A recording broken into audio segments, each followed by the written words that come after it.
di sini bersatu sebagai saudara. Indonesia is me, kau dan aku, memeluk bhinneka kita bersatu. Di bumi pertiwi kita berdiri, bangga menjadi anak negeri.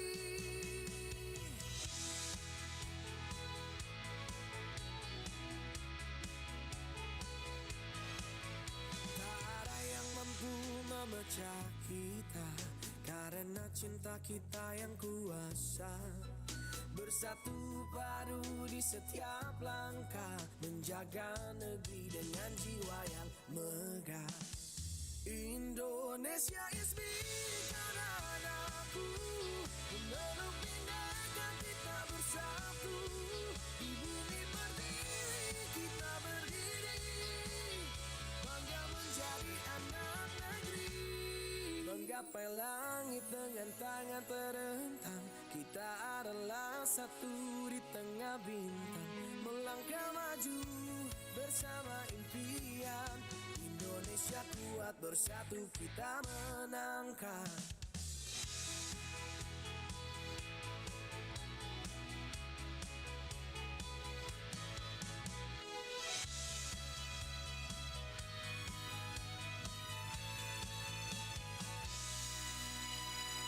Indonesia is me, kau dan aku, memeluk bhinneka kita bersatu. Di bumi pertiwi kita berdiri, bangga menjadi anak negeri. Indonesia is me, kau dan aku, memeluk bhinneka kita bersatu. Di bumi pertiwi kita berdiri, bangga menjadi anak negeri. Menggapai langit dengan tangan terentang, kita adalah satu di tengah bintang. Melangkah maju bersama impian, Indonesia kuat bersatu kita menangkan.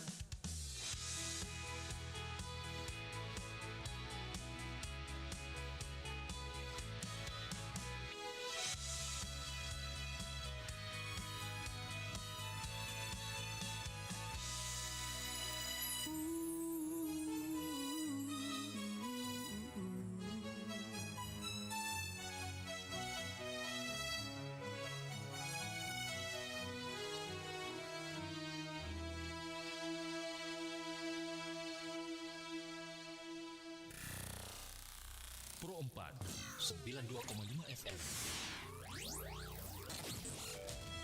Suara Budaya Sulawesi Selatan.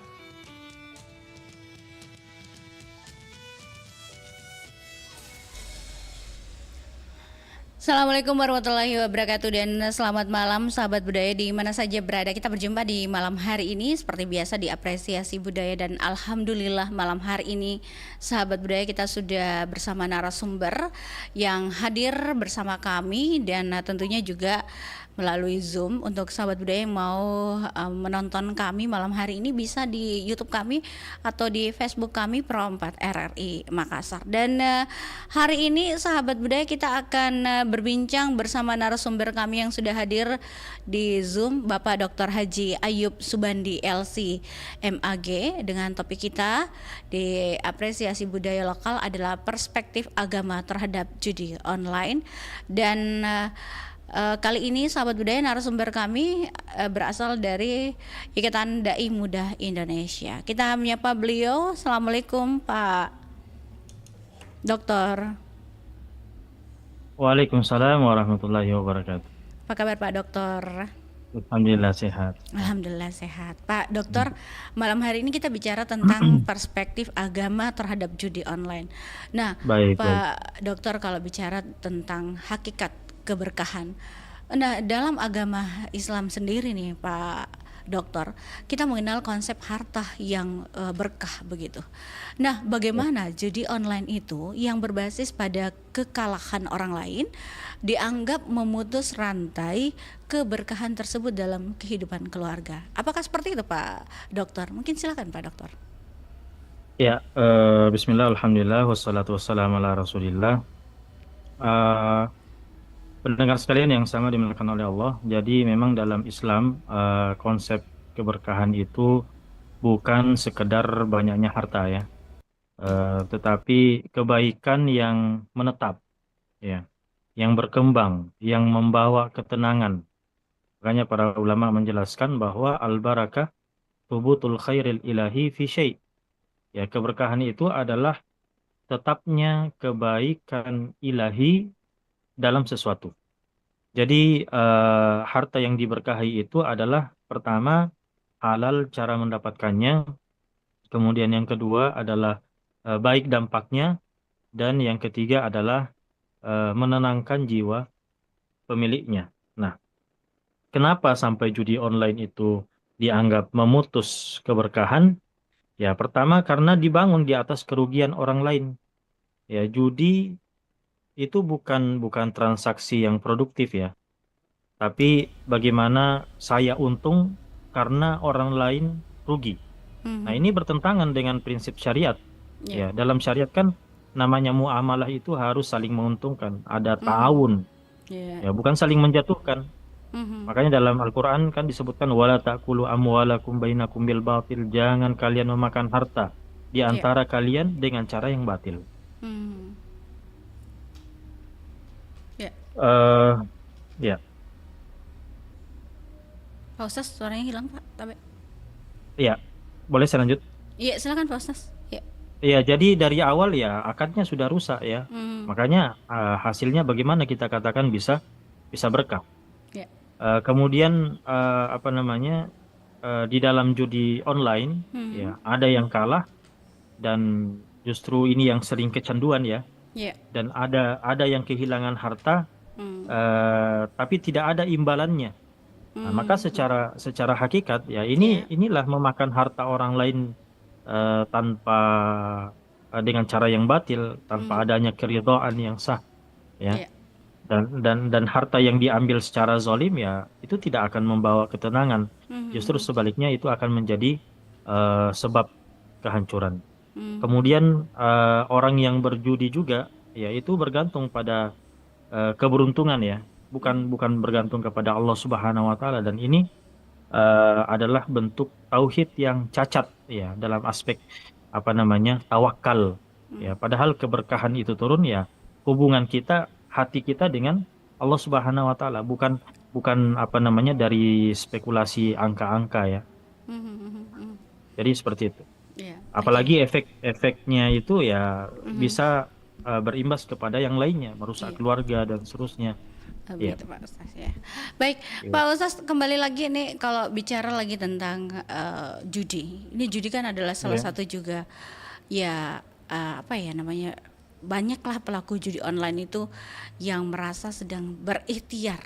Eh, Nah, ini apakah mereka ini berikhtiar untuk mengubah nasib, katanya begitu ya Pak Ustaz. Ya walau Ya. alam bagi mereka mungkin seperti itu. Nah, bagaimana agama membedakan antara ikhtiar yang jujur dengan spekulasi yang bersifat destruktif? Apa dokter, Baik. silakan. Kalau kita di dalam Islam ya, Ya. namanya ikhtiar itu ya usaha yang pertama Hmm. sebabnya, jelas sebabnya ya. Ya. Jadi dia sababun masyru', ya, Hmm. jelas sebabnya, kemudian halal caranya, Ya. kemudian yang ketiga rasional hasilnya, Hmm. dan diiringi dengan tawakal kepada Allah Subhanahu wa taala.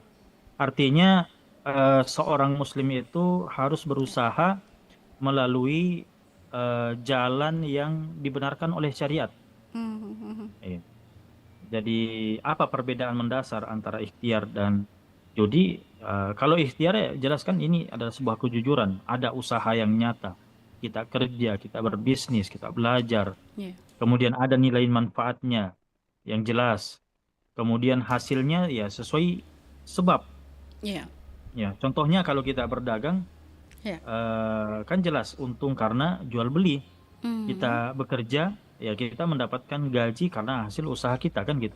Ya, Nah, betul. sedangkan spekulasi judi ini ya, ini adalah Hmm. ikhtiar yang palsu.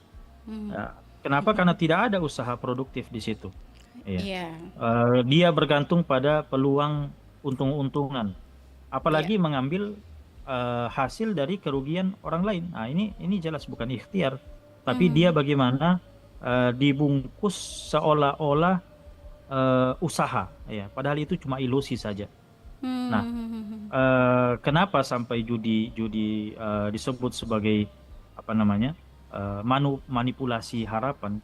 Ya karena dia memainkan psikologi manusia. Iya.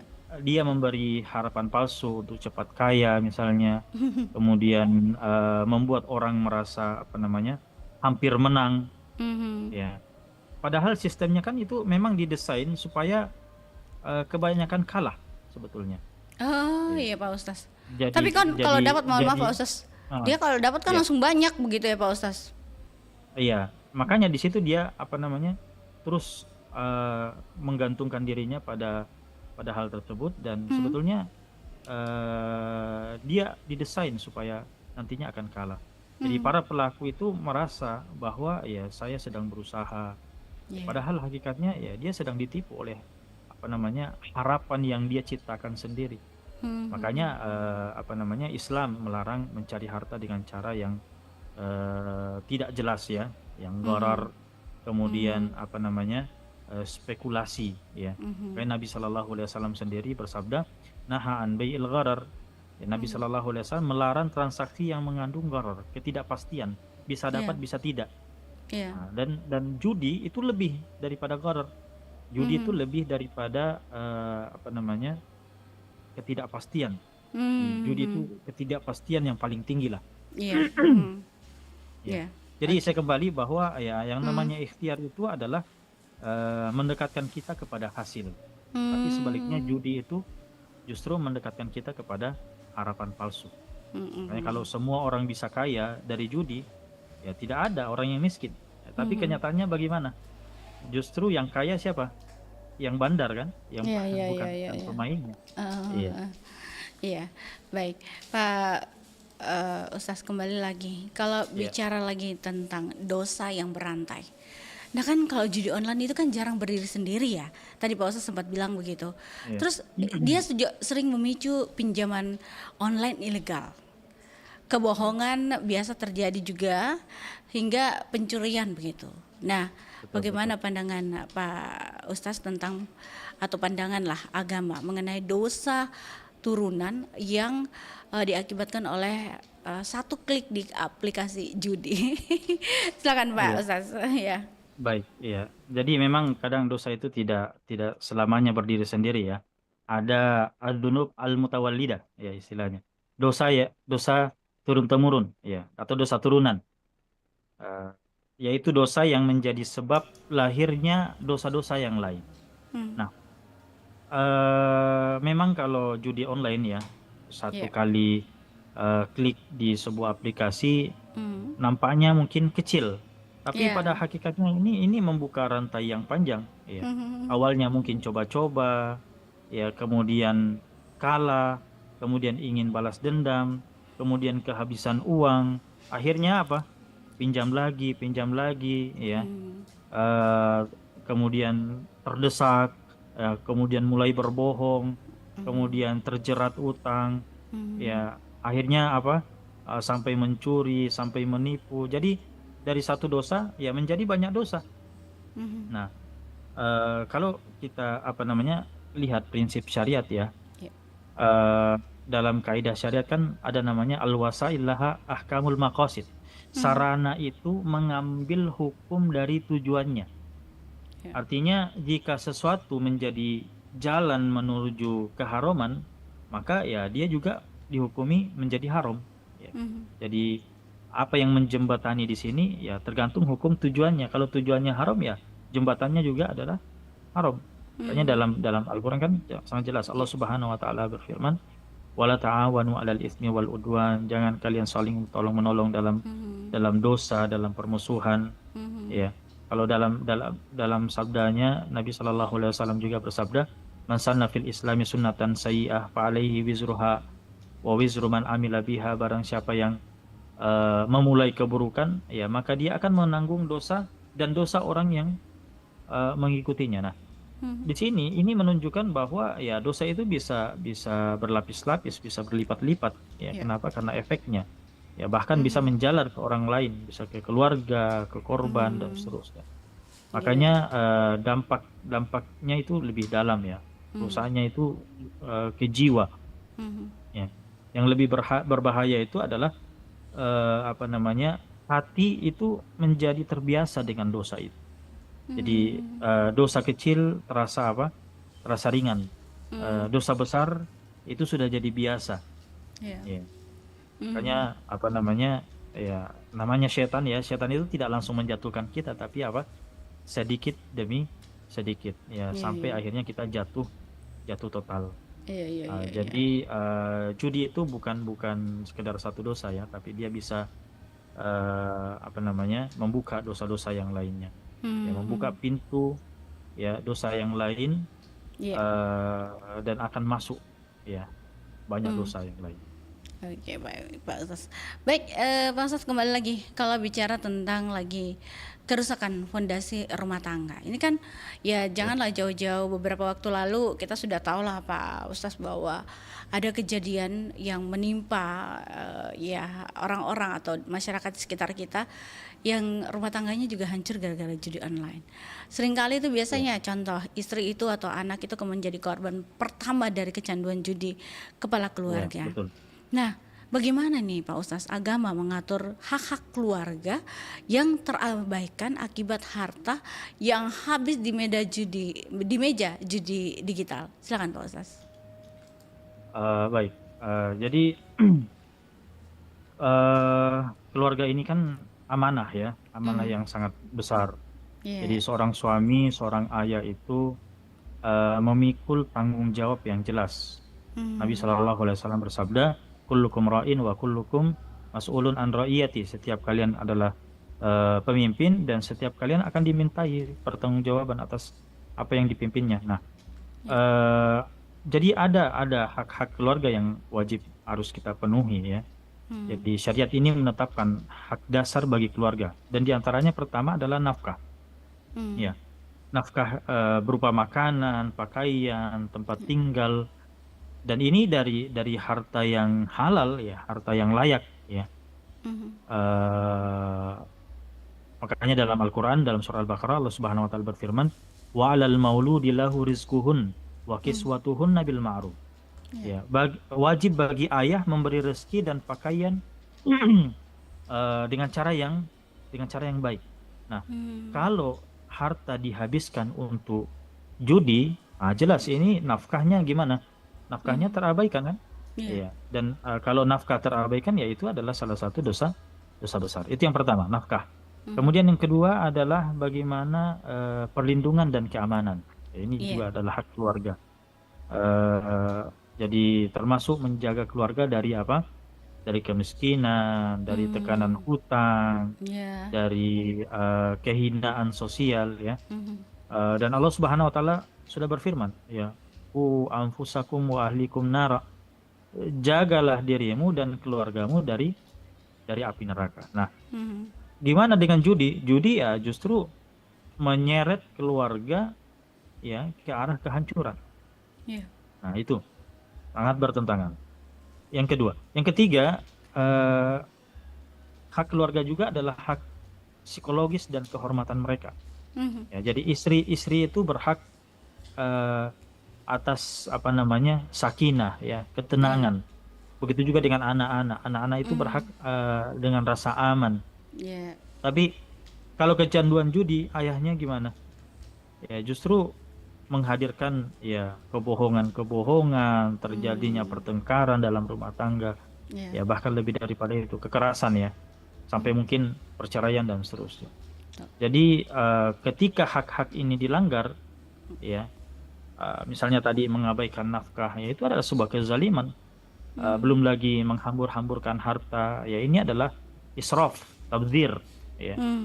eh, mubazir, ya. Iya. Kemudian menyakiti keluarga, KDRT dan seterusnya, ini adalah mengkhianati amanah yang telah Allah Subhanahu Wa Taala berikan, ya. Mhm. Dan Nabi Shallallahu Alaihi Wasallam bersabda, "Kafa bil mar'i itsman ayyudhayyi man yakut." Cukuplah seorang itu dikatakan berdosa kalau dia menyia-nyiakan orang yang menjadi tanggung jawabnya. Dan ini sangat tegas ya. Jadi tidak memberi nafkah saja itu sudah termasuk dosa besar, apalagi kalau harta tersebut sengaja dihabiskan untuk sesuatu yang diharamkan. Oke. Baik Pak Ustaz, kita jeda dulu. Nanti kita akan kembali Baik. saat lagi ya. Kita Baik. dengarkan dulu satu keleng berikut ini. Baik.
HP mulu. Mana duit belanja bulan ini kagak dikasih. Mana bang, mana? Maaf dek, udah habis uangnya. Ya, Ada nih 50.000, tapi abang puterin dulu ya buat mainin slot. Siapa tahu aja dapat tambahan buat kita.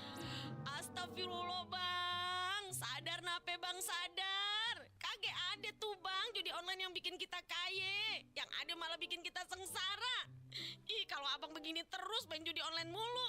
Udah deh bang, ayo mau minta pisah aja. Jangan dek, Ayo mau pulang bang. jangan ya, Ayo kagak sabar sanggup ya. bang, hidup begini terus. Sabar dulu. Gak mau. Ayo pulang dah. Dek, Pulang. adek. Menjanjikan Jauhi judi online supaya keluarga pada barokah. Nyok, bangun Jakarta supaya bebas dari judi online.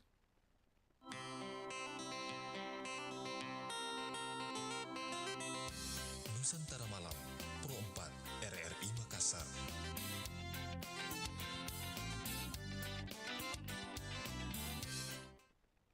Baik, kita masih bersama di apresiasi budaya malam hari ini, sahabat budaya, dan tentunya juga kita masih bersama untuk berbincang tentang topik kita hari ini yang tentu judi online itu sangat berpengaruh terhadap budaya kita, apalagi juga dalam kehidupan kita sehari-hari.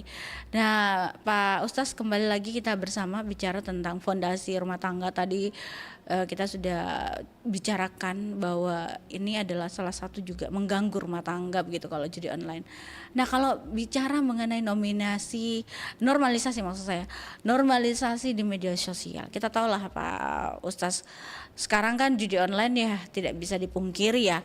Ya, semua sudah merajalela lah Pak Ustaz ya. Dan ini adalah salah satu juga biasa kalau kita buka YouTube kah atau buka aplikasi-aplikasi yang ada di handphone itu judi online itu dia duluan masuk di iklan kah. Ya. Nah, saat ini Pak Ustaz, promosi judi online itu sering dibalut dengan konten hiburan yang seperti tadi saya bilang.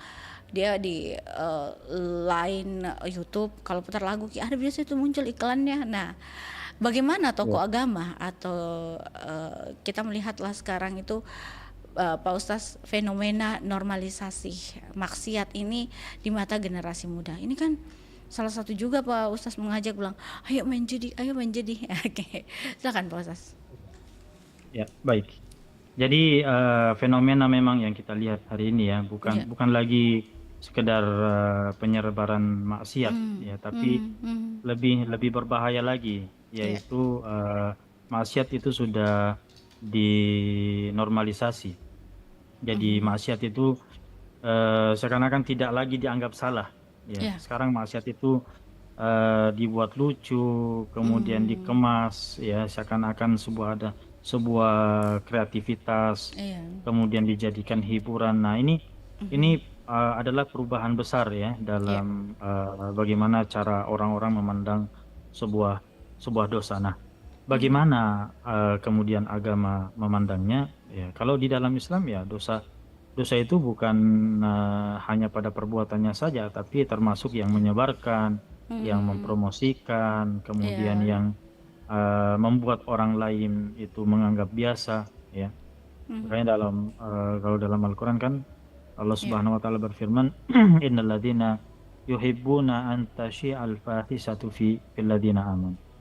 Sesungguhnya orang-orang yang suka tersebarnya perbuatan keji itu di kalangan orang-orang beriman. Ya. Jadi bahkan di sini ya, kalau dalam ayat ini sekedar suka tersebar saja, ya suka kalau itu tersebar itu sudah mendapatkan ancaman. Ya, apalagi kalau membuat konten yang mempromosikannya. Nah, jadi kenapa ini sangat berbahaya bagi generasi muda saat ini ya, pertama karena sudah merubah standar moral ya. Kalau dulu dianggap dosa ya sekarang dianggap biasa, akhirnya lama-lama dianggap wajar saja. Nah, ini bahaya ya, menganggap sudah menghalalkan yang jelas-jelas adalah haram, itu sudah bahaya. Bahkan bisa mengantar kepada kemurtadan mengeluarkan seorang itu dari keislaman. Jadi mendingan orang itu melakukan perbuatan dosa tapi tetap menganggap bahwa itu adalah perbuatan dosa dan menganggap Ya. dirinya adalah bersalah, menganggap dirinya melakukan sebuah dosa dan apa namanya mungkin dia cuma terpengaruh, tidak bisa menahan dirinya dan seterusnya. Itu lebih mendingan daripada orang yang sudah menghalalkan yang sudah jelas-jelas diharamkan. Ini Ya. fatal. Ya. Mhm. Itu yang pertama. Ya. Kemudian yang kedua, mengapa ini sangat berbahaya bagi generasi muda? Karena eh, itu tadi saya katakan menghilangkan rasa bersalah. Ya. Mungkin awalnya takut ya, Mhm. kemudian lama-lama terbiasa dan akhirnya ya tidak merasa berdosa lagi. Ya. Hmm. Nah, ini bahaya. Hati yang artinya mati secara perlahan. Ya. Kalau hati itu sudah mati, wah bahaya. Mhm. Kemudian yang ketiga, Ya. efeknya ya, Mhm. apa namanya, satu konten kemudian ditiru oleh ribuan orang atau Ya. satu toko influencer misalnya Ya. mempengaruhi jutaan orang. Nah, ini Mhm. kalau dalam hadis kan Nabi Shallallahu Alaihi Wasallam bersabda, "Man sanna sunnatan sayyi'ah fa alaihi wizruha." Siapa yang memulai keburukan, ya dia akan menanggung dosanya. Wa wizru man amila biha, dan dosa orang yang mengikutinya. Ya, Mhm. kalau di era medsos ya, satu Ya. postingan ya itu bisa jadi satu potensi dosa berjamaah, ya, bukan cuma Hmm. satu orang.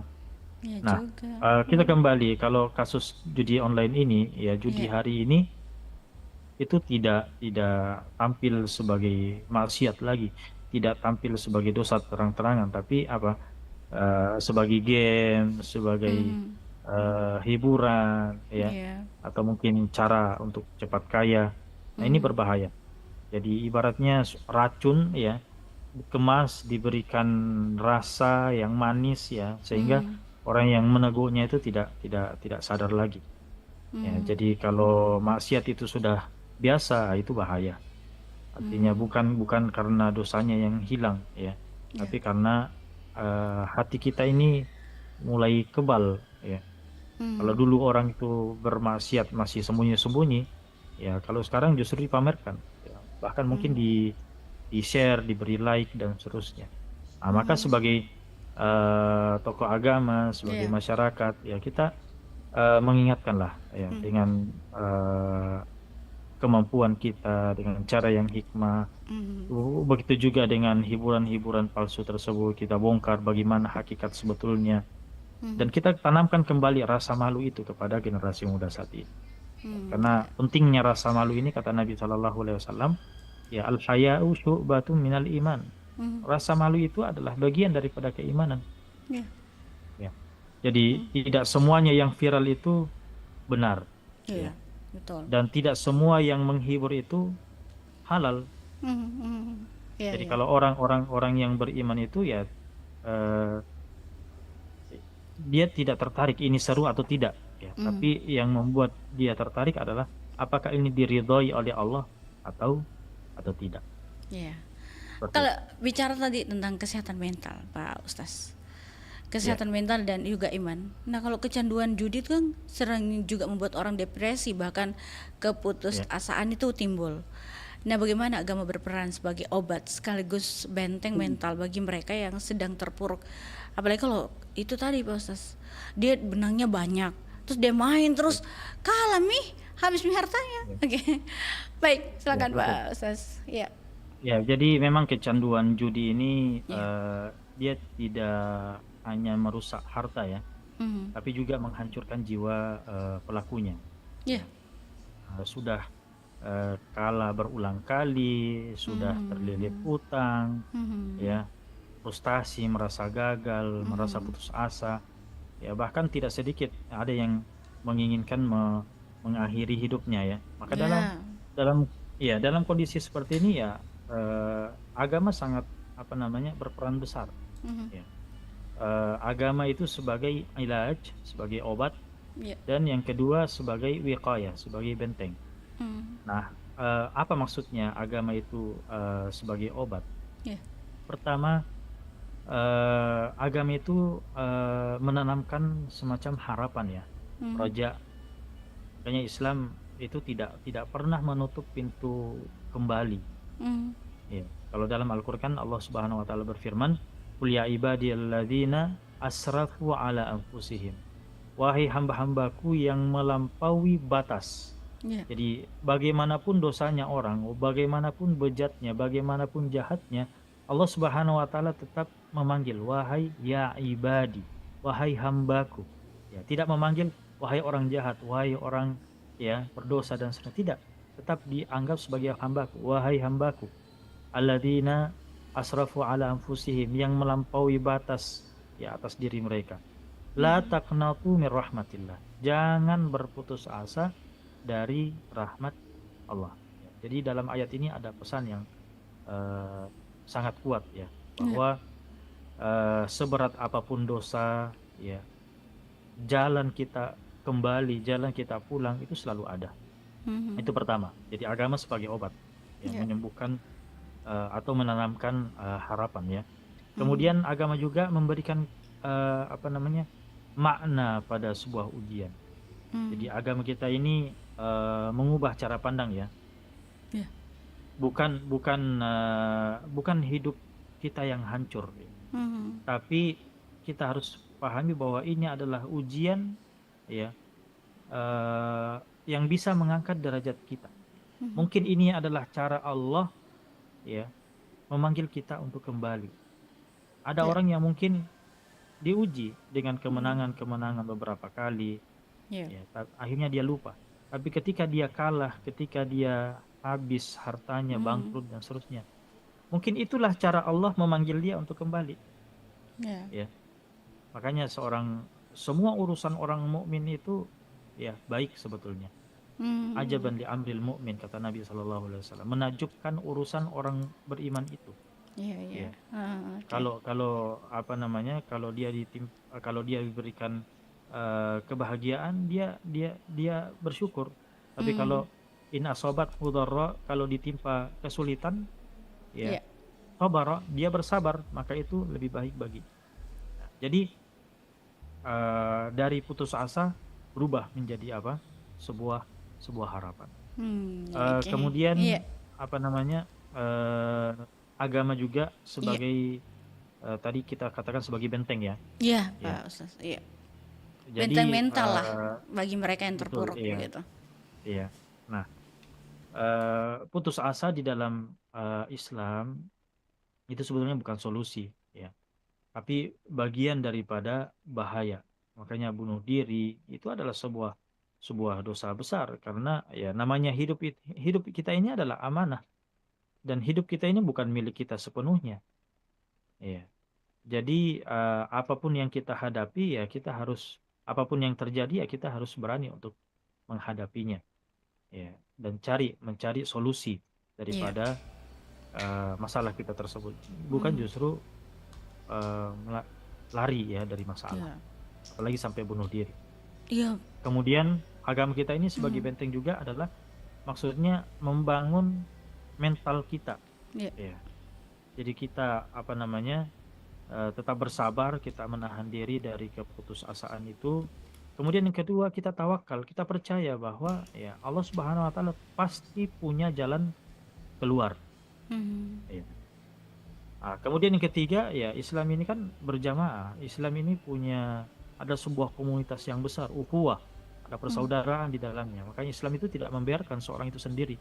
Ada keluarga, ada sahabat, ada jamaah. Ya. Makanya orang yang terpuruk itu sebenarnya jangan dibiarkan untuk tenggelam dalam kesendirian. Jadi seperti ya. Baik, Pak Ustaz bicara tentang ya rumah ibadah, fungsi rumah ibadah. Selain mendengarkan ceramah kita biasa di sana, langkah konkret apa bisa dilakukan oleh pengurus rumah ibadah untuk membantu jemaah yang terjerat utang akibat judi online ini? Silakan Pak Ustaz. Baik. Kalau di zaman Nabi SAW, masjid itu kan pertama ya jelas tempat ibadah. Kemudian yang kedua adalah tempat edukasi ya, belajar. Bahkan tempat menyelesaikan ya, masalah-masalah sosial. Mhm. Maka langkah konkret yang bisa dilakukan ya, pertama adalah pembentukan tim pendampingan ya. Hmm. Jadi mungkin bukan sekedar ceramah-ceramah umum, ini sudah biasa, tapi Iya. lebih daripada itu ada semacam pendampingan personal ya, atau ada Hmm. mungkin belajar khusus, bukan lagi belajar umum atau bukan ceramah umum, tapi ada lagi Mhm. ceramah khusus ya. Iya. Ceramah yang sifatnya pendampingan, Hmm. di mana seorang itu mungkin mendengar ya tanpa Hmm. kita harus hakimi, kita Mhm. bantu, kita apa namanya, motivasi untuk bertaubat dengan cara yang benar Iya. ya.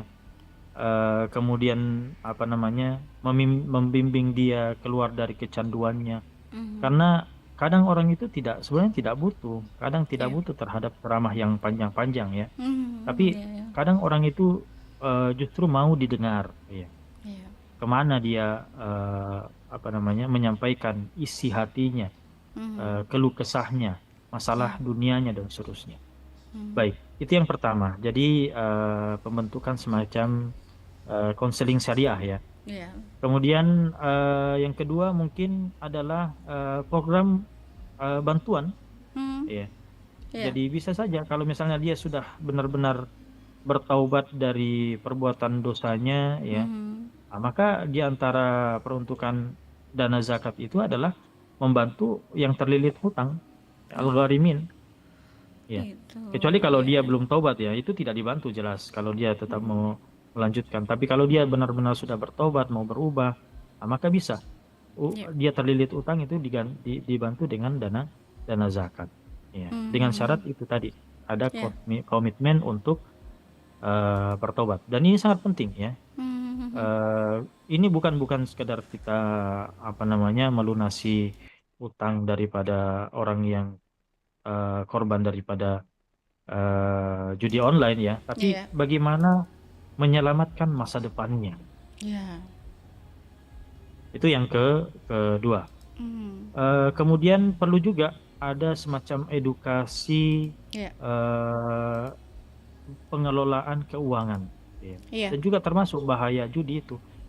Jadi Mhm. ada semacam kajian khusus bagaimana manajemen keuangan keluarga, Mhm. bahayanya judi online, bahayanya pinjol dan seterusnya. Iya. Ya, dari sini perlu dilibatkan praktisi-praktisi ya. Ada Mhm. ustadz, ada ahli Iya. keuangan. Iya. Ya, karena banyak yang sebetulnya jatuh dalam perbuatan itu ya bukan karena niat jahatnya, tapi kenapa? Mhm. Karena tidak paham bagaimana Iya. risiko dari perbuatan tersebut. Ya. Mhm. Iya, Jadi oke. inilah semacam eh, program ya, Iya. hijrah digital.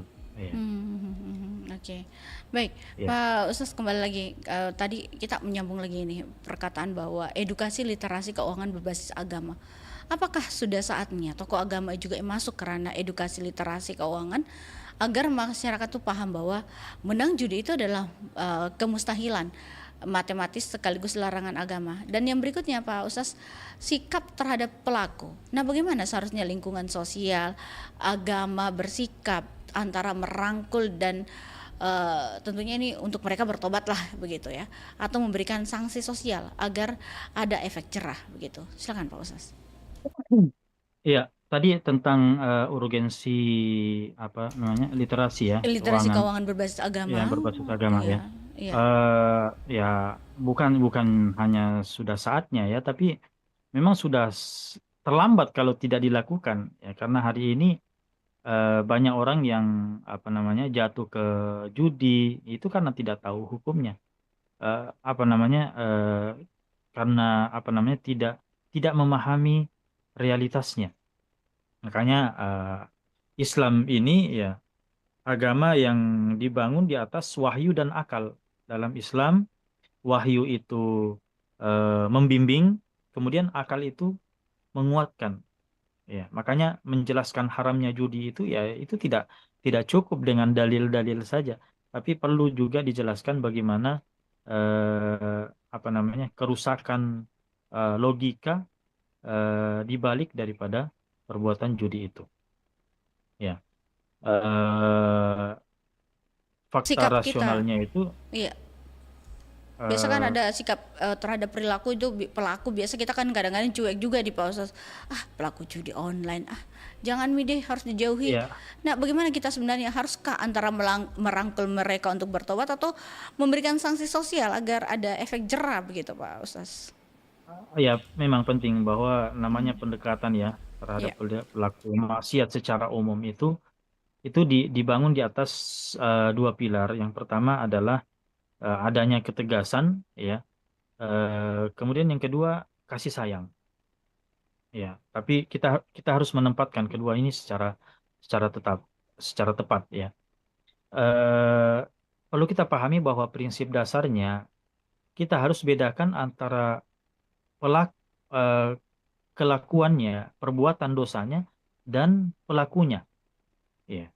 Jadi kalau dosanya itu yang harus kita benci, tapi pelakunya, ya, ini masih ada kemungkinan ya, bisa jadi punya apa namanya, masih masih ada peluang untuk ya, dia bertaubat, untuk dia mhm, sadar. Ya, maka ya, sikap kita ya kita tegas terhadap perbuatannya, tapi kita tetap membuka jalan bagi pelakunya untuk kembali. Nah, kapan kita merangkul? Eh, pendekatan merangkul ini tentu kita utamakan ketika pelakunya itu menyesal, kemudian ada tekad untuk berubah, atau kalau dia masih dalam fase kecanduan, ya, maka di sini yang dibutuhkan adalah kita apa namanya rasa empati, ya, pendampingan, bukan justru penghakiman, ya, bukan justru dihakimi. Nabi Shallallahu Alaihi Wasallam bersabda, "Irhamu man fil ard, yarhamukum man fis sama." Sayangilah yang di bumi, niscaya kalian akan disayangi oleh yang di langit. Itu kapan kita merangkul. Tapi kapan kita beri sanksi, ah, maka ini pendekatan tegas seperti ini, sanksi sosial ya, ini juga bisa dilakukan. Kalau pertama, mungkin pelakunya terang-terangan mempromosikan judi, ya, merusak orang lain, tidak ada tanda-tanda penyesalan, ya, maka ini bisa kita berikan sanksi sanksi sosial. Nah, tujuannya apa? Bukan bukan bukan cuma menghukum, tapi bagaimana mencegah kerusakan itu meluas. Ya, dalam Islam ada namanya saddud dzara'i, ya. Nah, ini penting untuk kita seimbangkan itu. ya, baik. Proses yang terakhir mungkin di malam hari ini yang perlu Ya. kita tahu bahwa ya ini Indonesia atau juga kita di Sulawesi Selatan lah punya namanya gotong royong. Nah, budaya lokal Ya. kita itu kan sangat menjunjung tinggi nilai gotong royong dan kerja keras atau etos kerja lah sebagai bentuk martabat. Nah, menurut pandangan Pak Ustaz sendiri, bagaimana fenomena judi online ini perlahan mengikis karakter luhur masyarakat kita dan menggantinya dengan mentalitas pintas yang merusak tatanan sosial. Sekaligus closing statement Pak Ustaz. Silakan Pak Ustaz. Iya, baik. Jadi betul sekali ya bahwa bangsa kita ini dibangun di atas nilai luhur tadi, ada gotong royong. Dengan gotong royong ini kita bisa saling menguatkan. Kemudian yang kedua adalah kerja keras.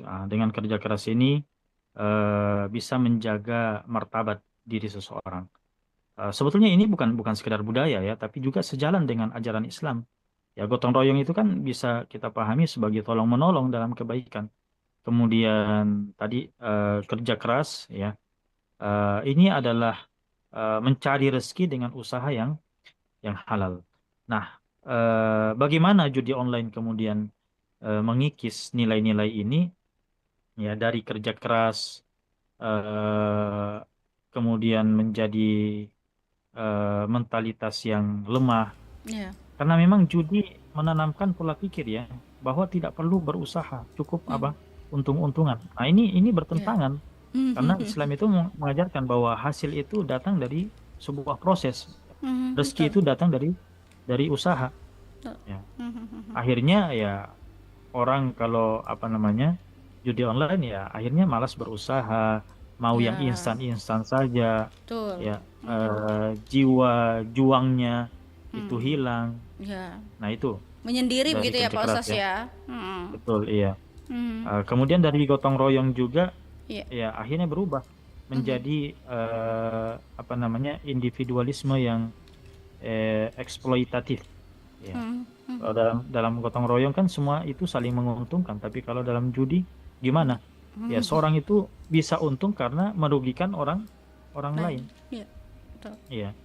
Jadi apa namanya, dampak sosialnya itu lebih luas ya kalau kita biarkan. Ekonomi keluarga bisa runtuh, kemudian kepercayaan sosial bisa menurun, ya, termasuk budaya yang tadi produktif ya, akhirnya tergantikan dengan budaya spekulatif ya. Ya. Dan ini bukan cuma masalah individu, ini adalah ancaman ya bagi apa namanya, tatanan masyarakat. Sedangkan dalam Islam kan ada perspektif syariat, kan ada maqasid ya. Ya. Judi itu merusak harta, merusak akal, merusak keluarga.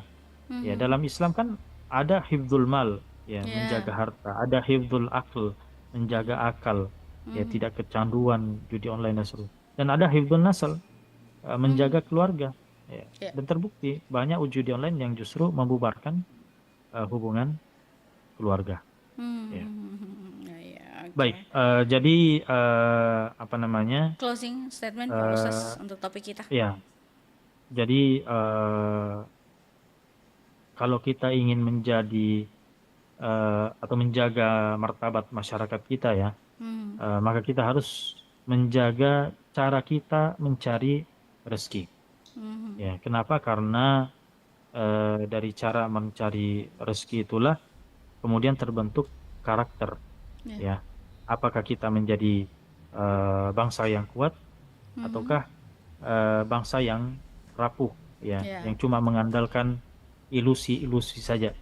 Ya, jadi kita memang harus kembali kepada tadi yang disebutkan, ada karakter gotong royong ya, nilai luhur kita ya, gotong royong itu, dan kerja keras. Ya, seperti itu. Iya. Baik, terima kasih banyak Pak Ustaz Dr. Haji Ayub Subandi LC MAG dari Ikatan Dai Muda Indonesia untuk malam hari ini bersama kami di Apresiasi Budaya Lokal mengenai perspektif agama terhadap judi online. Sampai jumpa Pak Ustaz, sukses untuk aktivitasnya. Senang berbincang dengan Terima kasih kita. banyak. Assalamualaikum warahmatullahi wabarakatuh. Waalaikumsalam warahmatullahi wabarakatuh.